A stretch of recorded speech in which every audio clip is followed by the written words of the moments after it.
you're a single child for your parents. At this golden era for them, you are back. You're working here, very accessible వాళ్ళకి.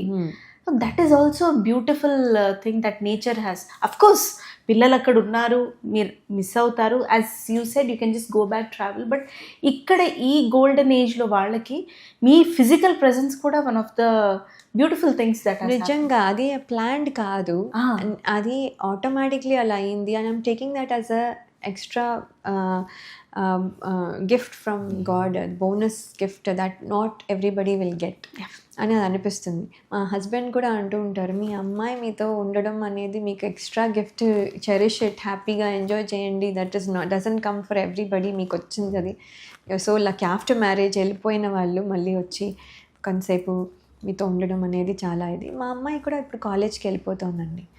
ఇంకొక 3 yearsలో మా అబ్బాయి కూడా వెళ్ళిపోతాడు. So they will have their own lifes. అంటే ఇప్పుడు not that అంటే ఇక్కడలాగా mummy mummy అని క్లింగింగ్గా ఉండరు పిల్లలు.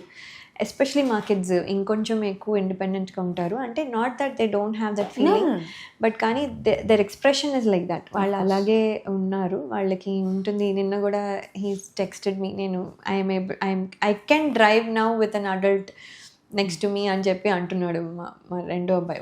మా అమ్మాయి ఎలాగో డ్రైవ్ చేస్తుంది. So they all are independent, they can drive now. ఇంకో 6 monthsలో వాడు కూడా డ్రైవ్ చేసేస్తాడు.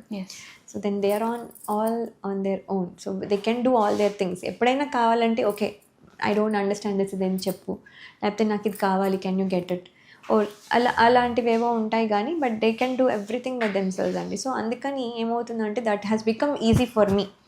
కిడ్స్ కొంచెం క్లింగీగా ఉండి మమ్మీ మమ్మీ అనే వాళ్ళు ఉంటే కొంచెం కష్టం అయ్యేది. సో అది అప్బ్రింగింగ్ అలా ఉంది కాబట్టి సో దట్ ఈస్ హౌ